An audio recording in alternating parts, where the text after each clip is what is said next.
नमस्कार मित्रों, आपके अपने YouTube चैनल में आपका स्वागत है। खुशकिस्मत होते हैं वे लोग जिन्हें आत्मनिरीक्षण करने का समय मिलता है, वरना तो पूरी जिंदगी 2 वक्त की रोटी कमाने और जिम्मेदारियां निभाने में बीत जाती है।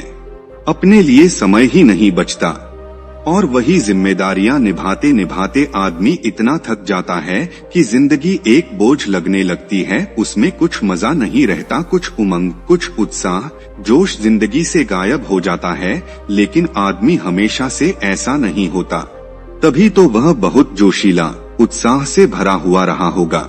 लेकिन अब ऐसा क्या हुआ जो जोश ठंडा पड़ गया, जिंदगी में कोई उमंग या उत्साह की किरण दिखाई नहीं पड़ती। ऐसा क्यों हुआ? आज के जिस बौद्धिक ज्ञान पर हम चर्चा करने वाले हैं, उसका विषय यही रहने वाला है कि जीवन को जीने की नई शुरुआत कैसे की जाए। वही उत्साह, वही उमंग, वही जोश और वही नयापन फिर से कैसे वापस आए। यह मध्यकालीन समय की बात है। यह उस वक्त की बात है जब तथागत आत्मज्ञान को प्राप्त कर चुके थे। उनके असीम ज्ञान की चर्चा पूरे विश्व में फैलने लगी थी और तथागत की यह प्रसिद्धि देखकर शहर के बहुत से युवाओं में आत्मज्ञान प्राप्त करने की होड़ लग गई। आत्मज्ञान प्राप्त करने की इच्छा बहुत कम शिष्यों में थी, लेकिन आत्मज्ञान का दिखावा करके सब में प्रसिद्ध होने की लालसा सभी के दिल में बसी हुई थी। जब भी तथागत के पास कोई युवा शिष्य आत्मज्ञान प्राप्त करने के लिए आता तो तथागत उसे कुछ दिनों के लिए भिक्षा मांगने और चुप रहने के लिए कहते। शुरुआत में तो हर शिष्य पूरा मन लगाकर भिक्षा मांगने का काम करता था, लेकिन जैसे जैसे कुछ समय बीतता था उनकी भिक्षा मांगने में से रुचि खत्म होती चली जाती थी। अधिकतर युवा शिष्य अब किसी भी काम में रुचि नहीं दिखाते थे। एक दिन तथागत के एक प्रिय शिष्य ने तथागत को पूरे युवाओं का हाल बता दिया और उस शिष्य ने तथागत से अनुरोध किया कि आप सभी के सामने कोई उपदेश दें ताकि उनकी हर काम में रुचि पहले की तरह बन जाए और वो आत्मज्ञान प्राप्त करने के मार्ग पर हमेशा हमेशा के लिए चलते रह सके। उस शिष्य ने तथागत से हाथ जोड़कर कहा कि हे तथागत, एक आप ही हैं जो भटके हुए युवा शिष्यों को सही मार्ग दिखा सकते हैं। कृपया करके अपने पावन उपदेशों से हम सभी का मार्गदर्शन जरूर करें। बुद्ध ने उस शिष्य के सर पर हाथ फेरते हुए कहा कि भंते, आत्मज्ञान के मार्ग पर तो आदमी को खुद ही चलना पड़ता है। जब तक उसके अंदर अपने आप से आत्मज्ञान प्राप्त करने की इच्छा नहीं उठेगी, तब तक वो आत्मज्ञान प्राप्त करने का सिर्फ दिखावा भर करेगा, लेकिन उसकी आंतरिक शक्ति अपनी परिपूर्णता में कभी काम नहीं कर पाएगी। लेकिन फिर भी तुम चाहते हो कि मैं तुम लोगों को सही राह दिखाने के लिए कोई उपदेश दूं, तो कल संध्या समय यही उपदेश रहेगा कि जवानी में आदमी का मन बूढ़ा क्यों हो जाता है। अगले दिन संध्या समय अपना उपदेश शुरू करते हुए तथागत ने एक युवा शिष्य से पूछा कि रास्ते में चलते हुए अगर तुम्हारी पैर के नीचे कोई सांप आ जाए तो तुम क्या करोगे? उस युवा शिष्य ने जवाब दिया कि हे तथागत, अगर मुझसे यह गलती हो जाती है तो मैं वहाँ से भागने में ही अपनी भलाई समझूंगा, क्योंकि सांप पलटकर मुझ पर हमला भी कर सकता है। इसीलिए मुझे सतर्क रहना होगा और जल्द से जल्द वहाँ से भाग जाना होगा।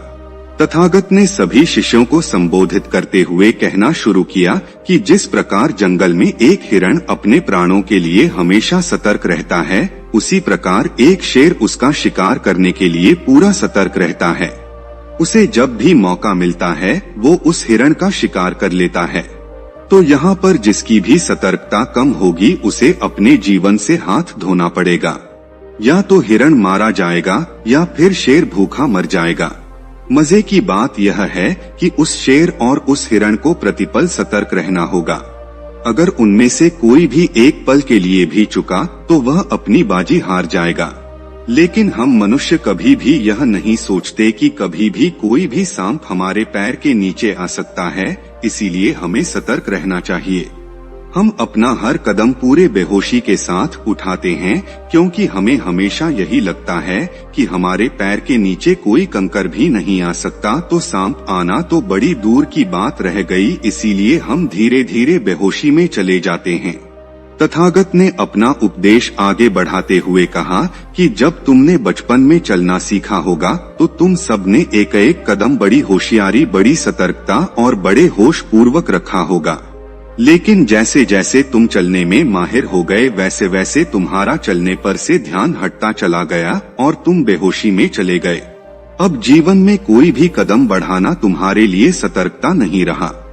अब साधारण चाल चलना तुम्हारे दिमाग के लिए एक आदत बन चुकी है और उस आदत को दोहराने के लिए आपको सतर्क रहने की कोई जरूरत नहीं पड़ती है। इसीलिए आप धीरे धीरे बेहोशी में चले जाते हैं। अधिकतर लोग जब जीवन में एक ही प्रकार का कार्य करते रहते हैं तो धीरे धीरे उस कार्य में से उनका मजा खत्म हो जाता है।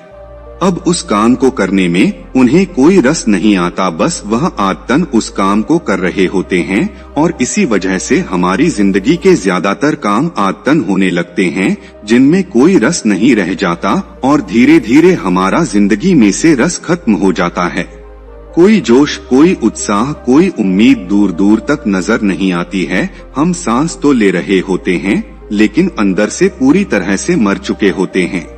तथागत ने सभी शिष्यों से सवाल किया कि अपने जीवन में अगर एक ही काम को बार बार करना हो और फिर भी उसमें रस बना रहे, उसमें सतर्कता बनी रहे, उसमें एक उत्साह हो, जोश हो किसी भी काम को करने में, चाहे वह काम हमें 1000 बार ही क्यों न करना पड़े, तो वह किस प्रकार संभव हो सकता है।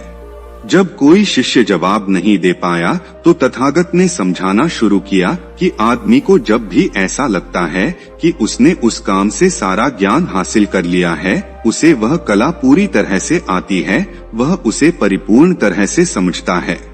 जब आदमी को ऐसा एहसास होता है तब उसका रस उसमें से खत्म हो जाता है, क्योंकि उसके पास उसके बारे में सीखने को कुछ बचा ही नहीं है। अब वो सीखे तो क्या सीखे, वो तो उसे पूरा समझ चुका है।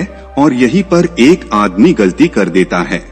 अगर आंखें खुली रखी जाए, बुद्धि को स्पष्ट रखा जाए तो हर छोटे से छोटा काम भी आत्मज्ञान प्राप्त करने का एक रास्ता बन सकता है।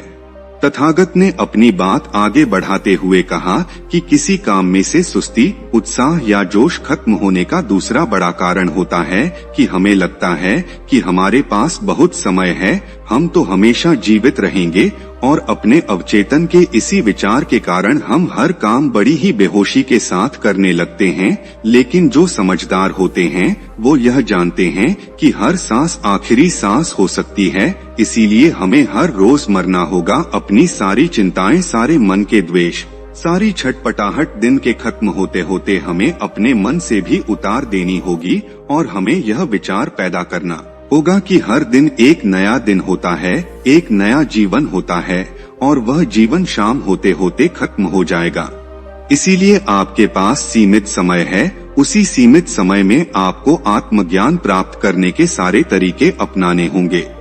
आप उस आत्मज्ञान को पाने के लिए गैर जिम्मेदाराना नहीं हो सकते, क्योंकि वही जीवन का असली निचोड़ है। उसके लिए हमें सुस्त रहना होगा, हर दिन को जीना होगा, हर सांस को भरपूर तरीके से जीना होगा और यह एहसास करना होगा कि हम चाहे जिस काम को भी करें वो काम अपने आप में बिल्कुल नया है। चाहे हम उस काम को बार बार ही क्यों ना करें, लेकिन हमारी चेतना हमेशा नहीं होनी चाहिए, उसमें एक नयापन, एक ताजगी, एक उत्साह होना चाहिए। तब हमारे जीवन में परमानंद का उदय होगा।